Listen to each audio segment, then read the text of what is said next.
Mesdames et messieurs, bonsoir et bienvenue à cette émission de On s'en parle. Un passionné de bateaux de croisière, mais surtout un passionné du géant, le paquebot Titanic, qui a coulé, on le sait, en 1912. Il n'en est pas à sa première visite dans nos studios, mais c'est toujours passionnant de l'entendre parler, de l'entendre raconter l'histoire. Puis il arrive d'un autre voyage en Irlande. Il va tout nous conter ça. Il a apporté encore quelques artefacts pour nous montrer sa passion. Mesdames et messieurs, avec grand plaisir de Palmarol, je reçois M. Richard Lacombe. M. Lacombe, bonsoir. Bonsoir, M. Lacasse. Merci d'avoir accepté cette invitation-là, monsieur.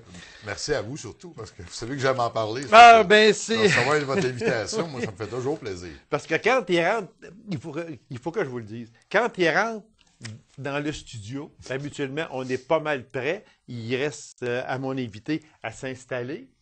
Mais il est assez passionné qu'on a quasiment 10 minutes de fait qu'on n'est pas en onde, puis il parle encore. On dit, Richard, on va le dire à TV.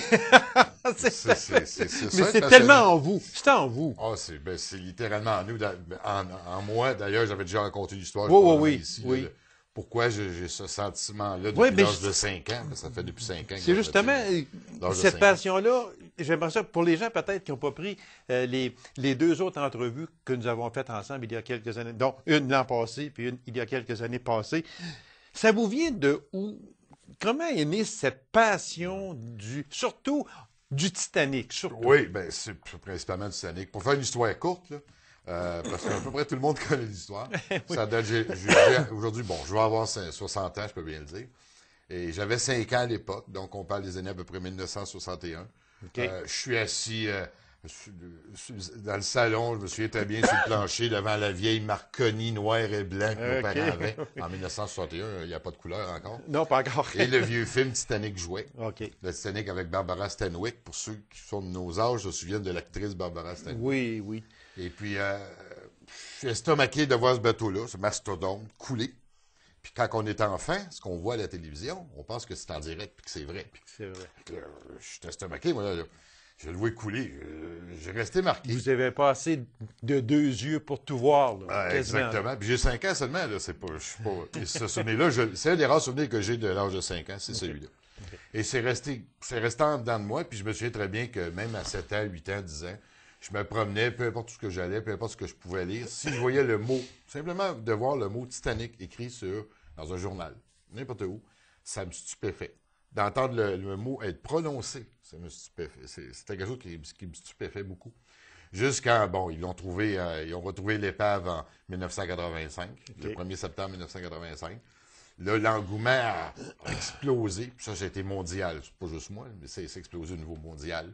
Et là, ça a été de collectionner, d'aller sur le site où le bateau a coulé, de faire beaucoup de voyages, de rencontrer des descendants de. Oui, puis on va en parler justement, parce que là, vous arrivez d'un voyage en septembre dernier où vous avez été en Irlande. En Irlande. L'endroit où a été fabriqué, construit le Titanic. Exactement. Avant d'aller dans le vif du sujet, si vous me permettez, M. Lacombe, il y a des objets. Vous avez plusieurs objets chez vous, vous les collectionnez.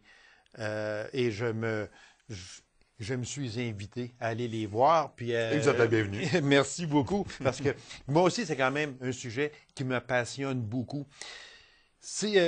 Nommez-moi pas tout ce que vous avez comme objet, parce qu'on va passer l'émission juste à les nommer. Exactement. Mais quels sont les ou les principaux objets que vous avez chez vous? Ben, il y a évidemment beaucoup de vaisselle qui se trouve être... Vaisselle authentique? Non, parce que ça serait... on peut pas se procurer une vaisselle authentique, c'est une loi américaine. C'est vrai, vous nous l'aviez déjà expliqué. C'est très compliqué. Oui, exactement, il y a des termes légaux dans tout ça. Mais c'est la raison pour laquelle vous en avez pas, et le prix aussi qui est... Parce que vous me disiez, juste pour faire très vite, vous me disiez que ceux qui voulaient avoir de la vaisselle, il fallait qu'ils achètent un lot complet, si je me souviens. Il faut acheter un lot. La loi américaine, voici ce qu'elle dit. Il y a le tribunal américain, le ministère de la Justice américain, a donné le droit de l'épave à une entreprise qui s'appelle RMS Titanic. ils sont les seuls à avoir le droit de remonter des choses. Ah, OK. Et quand ils les remontent, ils n'ont pas le droit de vendre une assiette à un tel, puis une tasse à un tel. Ils n'ont pas le droit. OK. Ils doivent vendre un lot. Et la personne qui achète le lot a l'obligation légale. Elle ne peut pas conserver ça dans son sol. Elle doit l'exposer.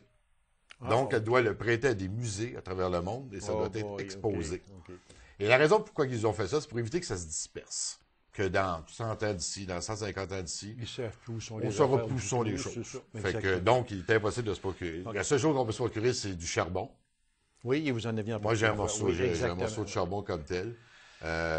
Bon, j'ai un morceau du bâtiment de la Heartland Wolf à Belfast que j'ai capturé illégalement, si on peut dire un peu, parce qu'il tombait en ruine. On va fermer le son. Il tombait en ruine, ça fait que j'ai arraché une brique du bâtiment par où les employés rentraient OK. pour aller travailler sur le Titanic.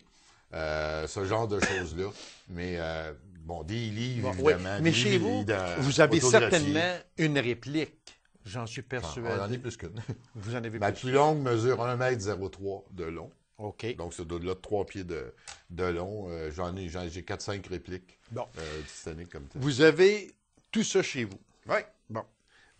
Est-ce qu'on vous a demandé déjà de faire une exposition, soit mais une exposition permanente? On s'en est parlé avec une personne de Balmoral dont j'ignore, je me souviens pas du nom, là, qui collectionne beaucoup les antiquités, ces choses-là, qui est impliqué justement dans les fêtes du 100e anniversaire de la Sambre. OK. Et qu'on s'en est parlé. François Melançon, vous connaissez sûrement. Oui, sûrement. On en a parlé qu'éventuellement, ça serait intéressant de pouvoir exposer comme tel. De faire une espèce de petit musée, là, c'est ça, un peu? Une là, exposition ou- pas permanente, exposition, parce que non? c'est OK. impossible. Il faudrait que je sois sur place pour m'assurer que rien ne oui. disparaisse. Oui, c'est C'est ça. pratiquement impossible. OK. Mais il y en a. Isabelle Harvey, vous connaissez sûrement, Oui, très bien. qui est venue faire une émission là, il y a 2-3 ans de ça. Il y a des gens de Rwanda que je connais absolument pas, une madame son mari rêvait de me rencontrer et de voir mes choses. Et pour son anniversaire, ça a été son cadeau d'anniversaire. Elle l'a amené à Palmarol, Ah, OK. chez nous, sans lui dire d'avance, pour qu'il puisse voir toute ma collection. Mais les plus beaux, puis là, les gens, je pense, vont très bien comprendre, les plus beaux souvenirs, les plus beaux artefacts, si on peut dire comme tel, c'est les rencontres. Ah oui. C'est le cœur. OK. C'est pas les objets comme ça. On est fiers d'avoir des objets, c'est sûr. Mais c'est de rencontrer Moi, j'ai eu la chance de rencontrer plusieurs descendants. Oui, exactement. Mais Puis, c'est vu des beaux souvenirs. qu'on arrive sur le sujet, parce que peut-être que les gens n'ont pas pris l'émission, la dernière émission qu'on a faite ensemble, mais là, vous arriviez de faire exactement le même tracé que le Titanic avait fait partir de New York, du port de Je l'ai fait un peu à l'envers. à l'envers, OK? Moi, je suis parti de New York. Le Titanic s'est jamais rendu à New York. OK. Il a coulé au large des bandes Terre-Neuve. Oui. J'ai fait le contraire. Je suis parti de New De York. New York, en vous emmenant New York vers Halifax, parce OK. qu'il y a 3 cimetières à Halifax. Oui. Halifax, c'est très, très important dans l'histoire du Titanic. Halifax, c'est extrêmement important parce que c'est là que les bateaux pour récupérer les corps sont partis. OK. Que les corps des survivants ont été ramenés. Halifax a été le point central de cette tragédie-là. OK. Fait que j'étais allé à Halifax. Après d'Halifax, j'étais allé en haute mer, sur l'épave du Titanic, au-dessus de l'épave du Titanic, pour les cérémonies. Ça, on avait déjà parlé. Oui, on avait parlé. Cérémonies un peu. religieuses. C'était très émouvant. assez émouvant, oui, merci. C'est ça, oui. Et puis là, moi, j'avais fait ce trajet-là. Maintenant, ce qui me restait à faire, c'était... Mais j'ai été où il est mort. Maintenant, je me devais d'aller où il est né.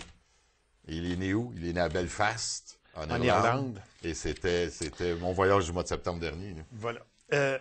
Avant d'aller trop loin, j'aimerais ça, M. Lacombe, vous avez apporté juste quelques... Mais vous avez, entre autres... Mais ici, on va parler, entre autres, là, des fameux Two Pennies, A True Story from the Titanic. Oui. OK? Bon, on va... C'est quoi Qui est exactement? autographié d'ailleurs par Suzy Miller. Oui, on va aller à l'intérieur. On va le montrer ici de même, puis on va aller à l'intérieur, ici. OK. On va montrer qu'il est bien... Bien autographié, daté de septembre 2015. Bon, au alors, moment où j'étais à Belfast. parlez-nous de ce livre-là et parlez-nous également de Suzy Miller. C'est intéressant parce que l'arrière-grand-père de Suzy Miller était un ingénieur sur le Titanic. OK. Pas pour la construction comme telle, mais pour le voyage. Parce que durant le voyage, ils ont besoin d'ingénieurs à bord s'il y a des problèmes de machine ou quoi que ce soit. Ça fait que Thomas Miller, son arrière-grand-père à Suzy, venait de perdre son épouse au mois de janvier, quelques mois avant que le Titanic parte. Donc, il a décidé de venir faire sa vie aux États-Unis. Le meilleur moyen de venir aux États-Unis, c'est d'embarquer sur le Titanic, comme ingénieur. Et il dit, bon, je vais aller voir aux États-Unis comment ça se passe, ces choses-là. Ça fait qu'il a laissé ses 2 garçons orphelins derrière, en leur mettant chacun 1 sou, 1 penny. Donc, il y a 2 garçons, ça fait 2 pennies. Et il a laissé chacun 1 penny à ses 2 garçons, en leur disant, écoutez, je vais voir si vous êtes économe, si vous contrôlez bien. Il dit, le temps que je vais être parti sur le Titanic, vous conservez les 2 pennies, vous n'avez pas besoin de les dépenser. Fait que Thomas Miller est parti sur le Titanic, évidemment. On sait ce qui est arrivé au bateau, le bateau a coulé. Thomas Miller est mort sur le Titanic, son corps a été récupéré. Et les 2 enfants ont toujours conservé les 2 pennies, ne les ont jamais dépensés. Et aujourd'hui, ils sont en possession. C'est Suzy Miller qui a écrit le livre, qui est en possession des 2 fameux pennies. Et ce qui est le fun, c'est que la photo qu'on voit sur le dessus du livre, où ce que les enfants avaient l'habitude d'aller jouer avec des petits bateaux de carton sur le bord de l'eau. Je suis allé au site exact et puis j'ai réussi à prendre une photo, j'aurais dû l'amener, où ce qu'on voit le château en arrière, parce qu'en Irlande, il y a énormément de châteaux. Okay. Et à la position exacte où ce que les enfants jouaient avec leur petit bateau. Et le Titanic est passé devant. Le Titanic est passé juste devant. Fait qu'eux autres, ils l'ont vu passer une fois. Ils l'ont vu passer une fois, ils l'ont jamais vu revenir. C'est ça, exactement. Ils ont conservé 2 pennies. Parce que c'est dans les notes que vous m'avez D'ailleurs, on est allé visiter, on est allé voir où ce que les enfants étaient orphelins. Donc, ils ont été habités chez un oncle. Et cette maison-là est encore en Irlande. Une maison avec un toit comme en paille, si je peux dire. C'est très spécial. Puis c'est ça qui est le fun, c'est d'être plongé dans l'histoire. C'est ça. D'aller dans des endroits exacts, au pied exact. Dire, bon, ben, les enfants étaient là, voici la maison où ils ont grandi, ces choses-là. J'ai pas eu la chance de voir les 2 pennies, malheureusement, mais... Mais je sais qu'avant d'entrer en onde, vous me disiez une chose, parce que là, on vous demande souvent, bon, OK, est-ce que vos voyages sont terminés? Vous avez été voir l'endroit où le Titanic a été construit et vous avez été voir l'endroit où le Titanic a coulé. Exact. Entre les deux. Il en reste. Il en reste. Il en reste. Il en reste moins dans le compte de banque, mais il en reste. Ben, pour boucler la boucle, il me reste 2 endroits vraiment à faire. Okay.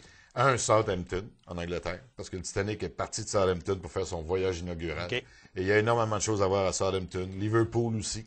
Le Titanic n'est pas passé par Liverpool, là, mais il y a des bureaux administratifs, des cimetières, des musées, ce genre de choses-là. Et aussi Cherbourg en France. Le Titanic, sa première escale, c'était à Cherbourg en France. Okay. Donc, il a ramassé, si on peut dire, récupéré des passagers qui voulaient venir à New York et en a récupéré. Donc, il me resterait ces 2 endroits-là à faire. Il y en a une troisième que je peux vous rajouter puis que je m'en vais bientôt faire. C'est qu'à Las Vegas, bon, il y a des casinos, il y a bien du plaisir à faire à Las Vegas. Mais à Las Vegas, il y a une exposition sur le Titanic. Ah. Il y en a plusieurs à travers le monde, soit en passant. Mais celle-là, elle a quelque chose de spécial, c'est qu'il y a quelques années de cela, ils ont récupéré du Titanic une immense pièce de la coque. Et là, on parle d'un morceau de 20 pieds par 20 pieds. C'est immense. Et ce morceau-là est exposé à Vegas, à l'hôtel Luxor, depuis déjà plusieurs années. Ils ne le promènent pas. D'habitude, les expositions se promènent. Lui, ce morceau-là, c'est trop... Il est trop lourd, il est trop... il se défait. Okay. J'ai même des morceaux de rouille de ce morceau-là chez moi. Et puis, je m'en vais le voir le 19 février. Je pars pour 5 jours. Je vais aller me tremper un peu dans l'histoire. Et ils ont reconstitué aussi ce qu'on appelle en anglais le Grand Staircase, qui est le grand escalier qui menait au restaurant. Dans le film, si on se souvient, Jack attend Rose en haut de l'escalier devant l'horloge. Devant l'horloge, exactement. C'est en Donc, ils ont reproduit cet escalier-là. Et puis, je m'en vais voir ça. Je quitte le 19 février avec ma conjointe. Ici, on a un morceau. On va demander à notre caméraman ici de prendre un gros plan, si c'est possible. Quel est ce morceau-là, monsieur? Ça, c'est soit que ça servait... Bon, ça a été produit par la compagnie Elkington Plate d'Angleterre pour la White Star Line. Pourquoi pour la White Star Line? C'est gravé en arrière. Oui, on voit, c'est gravé White Star Line. Parce qu'il faisait beaucoup de vaisselle, il faisait beaucoup de plats, ces choses-là. Pour différentes entreprises, pour monsieur et madame tout le monde, mais il en faisait aussi pour la compagnie de bateaux à qui appartenait le Titanic. Ce morceau-là, lui, probablement qu'il servait soit pour de la crème glacée ou pour de la salade. C'est un plat individuel, ce qu'on appelle, qui a été fabriqué par la Elkington Plate en 1921, 9 ans après le naufrage du Titanic, mais qui a qui aurait très bien pu servir sur l'Olympique, qui est la grande sœur du Titanic, l'Olympique. Lui, il a navigué jusqu'à ce qu'il soit envoyé à la récupération. Donc, puis on connaît la date par les codes. Derrière le plat, il y a des logos et des codes. Et il y a un site spécialisé où on peut aller voir l'origine de la vaisselle. Et ce morceau-là date de 1921. Donc, peut-être qu'il a été sur l'Olympique, mais pas sur le Titanic, c'est sûr. Là, vous avez quelque chose de Ah oui. tellement beau. C'est ça, une plume. On va essayer de demander. Une plume de mouette. Si on peut, une plume de mouette. De mouette. Mais regardez à l'intérieur de la plume, regardez ici. Ça, c'est le Titanic. C'est une artiste de Peggy's Cove, près d'Halifax. Les gens connaissent pas mal Peggy's Cove parce qu'il y a eu plusieurs années là-dessus, l'avion de Swissair qui s'est écrasé au large des côtes de la Nouvelle-Écosse, le vol 111. À Peggy's Cove, là, c'est une artiste et elle peint sur des plumes de mouette. Elle peint différentes choses. Extraordinaire. Et puis moi, j'étais allé à Halifax au mois de juillet passé, voir l'exposition du Titanic, voir les cimetières, ces choses-là, pour une xème fois. Et puis, on a décidé de passer dans le petit village, Peggy's Cove, on voit un petit musée, on arrête. La madame était en train de peindre cette plume-là.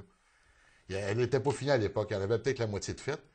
Donc, peu coïncidence. Genre là, je vois qu'elle est en train de peindre, je dis, qu'est-ce que vous peignez? Je vois Titanic. Ça se peut pas, là. C'est coïncidence, là. Sur une plume. Ça fait que j'en ai fait de l'acquisition. Je l'ai eu au mois de décembre, ça a pris 6 mois avant qu'elle la termine. Mais c'est de toute beauté. C'est fait avec une plume, c'est tellement microscopique, là, pour qu'elle puisse reproduire les détails. Donc, le bout de la plume, c'est microscopique, littéralement.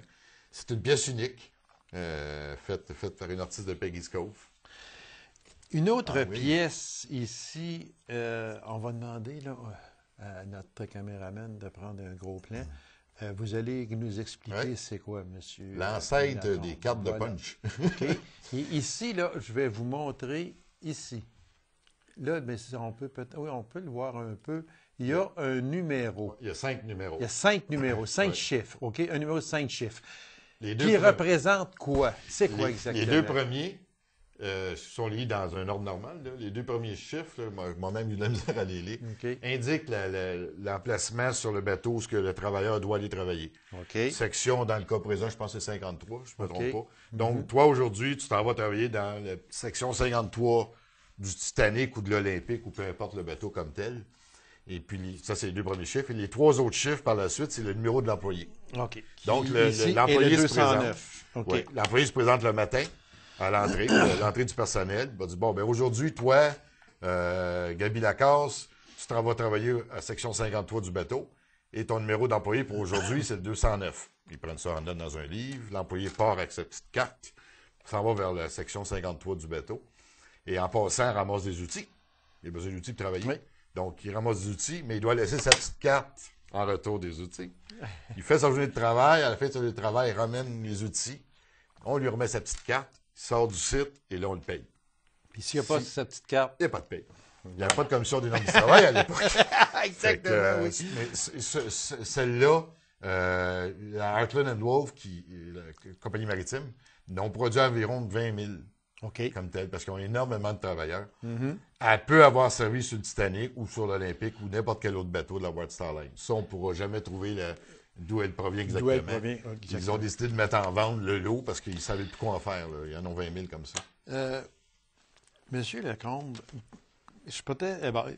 pourquoi l'Irlande? Et entre autres, dans tout le résumé que vous m'avez envoyé, qui est très bien, soit dit en passant. C'est pas mon œuvre? Non, c'est l'œuvre de votre conjointe. Non, je suis allé là avec 3 amis, dont une dame qui s'appelle Lise. Lise et Luc, un couple d'amis. Et c'est Lise qui a fait... félicitations. Je prononce son nom parce qu'elle va sûrement regarder l'émission. Bon, ben, félicitations à vous parce que c'est vraiment bien fait. Lise. Très, très bien fait. Merci, Mme Lise. Plusieurs Irlandais ont survécu à la tragédie parce qu'il y avait plusieurs Irlandais sur le bateau à ce moment-là. Beaucoup du personnel venait d'Irlande parce que le bateau partait de Belfast. Voilà, exactement. Oui. Il y en a beaucoup qui ont survécu. Il y en a beaucoup qui sont décédés aussi. Fait qu'évidemment, dans le voyage en Irlande, Lise, celle qui nous accompagnait, Lise est en train de bâtir un ouvrage sur les cimetières où sont les 2200 personnes, 2228, si le chiffre est bon, qui ont embarqué sur le Titanic. Donc, à travers le monde, on visite j'ai eu l'occasion de visiter avec elle en Irlande les cimetières. Des fois, c'est des églises, des fois, c'est des endroits où il y a une plaque commémorative. Oui, exactement, parce que dans les notes que j'ai, on voit, oui, il y a des églises, 9 cimetières reliés au Titanic et 20 endroits spécifiques. Oui. Vous parlez et vous visitez souvent des cimetières pour essayer d'aller voir exactement. Oui, c'est sûr, mais c'est pour aller le plus possible voir les noms de ceux qui... Est-ce que ce sont les noms des corps qui ont été repêchés? Parce qu'il y en a plusieurs qui n'ont pas été repêchés. Dans certains cas, on voit vraiment, on sait que la personne est là. Elle a été repêchée, son corps est là. La pierre est gravée de cela. Dans certains cas, c'est une commémoration, une pierre commémorative, ce qu'on appelle. Je donne un exemple, Thomas Andrews, que probablement tout le monde connaît, qui était l'ingénieur du Titanic, le concepteur. Oui, exactement. Lui, son nom apparaît sur une pierre, mais on sait qu'il n'est pas là, il n'a jamais été récupéré. Donc, c'est une pierre commémorative. On lui rend hommage, tout simplement. On lui rend hommage. C'est ça. Puis mais pour nous autres, pour les titaniaques, comme on s'appelle, les maniaques, d'être là sur le lieu même. C'est une façon aussi de leur rendre hommage. Hein. Oui, exactement. On est devant une bière tombale, ça fait qu'il n'y a pas de party à bord là, comme tel. On se recueille aussi un peu. On prend des photos, ces choses-là. Mais on touche l'histoire. Mais c'est toujours fait... c'est fait humblement. Toujours. Dans le respect de ceux qui sont disparus. C'est un cimetière. C'est un site sacré. Exactement. Pour moi, c'est un site sacré. Oui. On ne va pas là pour avoir du gros plaisir. Mais ce qui est beaucoup très intéressant du voyage d'Irlande, je ne sais pas si il est prévu qu'on en parle un peu, c'est l'arrêt à Cove. Oui, exactement. Ça se prononce Cove. C'est C-O-H-H, mais tu prononces Cove. On prononce Cove. Exactement. Mais avant d'aller là, j'aimerais juste toucher un point, moi, ça m'a frappé beaucoup dans les notes que j'ai. Je vais juste faire une petite lecture très vite, parce que c'est quand même important. 5 choses étonnantes ou révélations étonnantes sur le Titanic. Alors, pour lui, le responsable de la tragédie, on parle du capitaine. Pour moi, il n'y a pas de pointage de doigt sur quelqu'un en particulier, mais je pense que le Titanic était prédestiné à sombrer car il y avait trop d'erreurs de circonstances. Ils n'ont pas ajusté le nombre de canaux avec l'arrivée des méga bateaux. Exactement. La loi n'avait pas été amendée. Exactement. Bruce Ismay, pour avoir misé sur le confort des premières classes plutôt que de dépenser plus pour des canaux et avoir fait construire des cloisons étanches allant jusqu'au pont supérieur, car ce n'était pas esthétique. Donc, encore là, c'est un manque. Les employés de Marconi, pour ne pas avoir livré tous les messages sur les icebergs. Le capitaine Smith, à qui on reproche beaucoup de choses, pour ne pas avoir ralenti la vitesse malgré les messages reçus et de ne pas avoir sonné l'alarme au lieu de calmer les passagers en faisant jouer du ragtime par les musiciens. Les officiers qui n'ont pas rempli les espaces de canaux. Là, on se reporte au film. Okay? On se reporte au film. Mais le film dit quand même à peu près presque à 100% qu'est-ce qui s'est passé. James Cameron, le producteur. Le producteur du film, a tenu à ce que... Bon, il y a l'histoire romancée. Jack n'a jamais existé, Rose n'a jamais existé. Ça, tout le monde le sait. Ça, c'est une histoire. Les autres personnages, Molly Brown, le capitaine, Thomas Andrews, M. Murdoch, tous ces gens-là ont vraiment existé. Oui. Et il a essayé. Il ne voulait pas faire non plus un documentaire, il voulait faire un film. Donc, il a mis Jack et Rose pour avoir l'histoire, pour que le film soit romancé. Histoire, exactement. Tout en essayant, non pas d'interpréter, mais de dire aux gens, ben voici vraiment ce qui s'est passé sur le Titanic, selon ce qu'on sait. Que les canaux n'étaient pas remplis, c'est vrai. Ça a été prouvé facilement. Quand il est arrivé au Carpathia, puis qu'il y avait 20 personnes dans les canaux, le capitaine du Carpathia lui prenait note. Là, canot numéro 8, 20 personnes. Il pouvait en contenir 60. Okay. Il avait peur qu'il bascule. Donc, Cameron voulait vraiment essayer de démontrer vraiment les faits. Mais ce que vous venez de lire est totalement vrai. Tous ces faits-là ont contribué au naufrage. Ça a été romancé, oui, mais avec un fond de vérité de ce qui est arrivé. Un gros fond de vérité, qu'est-ce qui est arrivé. C'est sûr qu'à l'intérieur de ça, Cameron a mis, comme on le disait bien, une histoire d'amour, c'est sûr. Pour romancer, sinon ça devient un documentaire. C'est ça, exactement. Puis, aujourd'hui, le film de Cameron, ce qui était bon versus les anciens films de 1953 et 1959. En 59, quand ils ont fait leur film, ou en 53, peu importe, ils ne savaient pas que le bateau était brisé en deux. C'est ça. Première des choses. OK. Donc, Cameron était le premier à faire un film où il démontrait que le bateau était brisé en deux. Aucun autre film n'existe sur ça. Tous les autres films, le bateau est en un morceau. Il y a même eu un film sur Race de Titanic où il remontait le Titanic en un morceau. En un morceau. Mais Cameron, lui, là, on pouvait faire vraiment le vrai film, il est brisé en deux. Il y a quelque chose qui est arrivé. Et puis, bon, avec des témoignages, il y a eu beaucoup de témoignages de survivants. Donc, il a pu faire le film puis avec beaucoup de vérité. Énormément de vérité. Il y a, justement, là, on était venu avec le roman et la vérité, mais que là, on va parler de Cove. Vous étiez pour en parler. Oui, parce qu'il y a des choses intéressantes sur Cove que j'ai appris même là-bas. On apprend à tout âge. Hein? Ah, c'est sûr. Cove était, au moment où le Titanic a passé par là, il a fait un arrêt à Cove. C'était son dernier arrêt. Okay. Après ça, il prenait la haute mer et il n'est jamais revenu. Et à l'époque, ça s'appelait Queenstown. Ça portait un autre nom. C'était pas Cove, c'était Queenstown. Et le Titanic, ce qu'on a appris, j'ai visité, c'est charmant. C'est une chance d'aller à Cove en Irlande, c'est magnifique. Petit village côtier, des petites maisons de différentes couleurs. Il y a une immense cathédrale. Puis les bureaux de la White Star Line, il y a des bureaux encore qui sont là. Ils sont utilisés maintenant comme monument, comme une exposition, un magasin là-dedans, ces choses-là. Et le quai où ce que les gens attendaient que le bateau arrive, il est encore là. Il est en état de détérioration épouvantablement avancé. Ce n'est que des vulgaires planches de bois. On n'a pas d'aller se promener dessus, comme tel. Et les gens, on a su sur place que les gens attendaient là. Il y a un petit bateau, non pas le Titanic, un petit bateau qui venait, qui embarquait les gens et qui amenait les gens au large. Où le Titanic les attendait. Le Titanic ne se rendait pas jusqu'à Queenstown.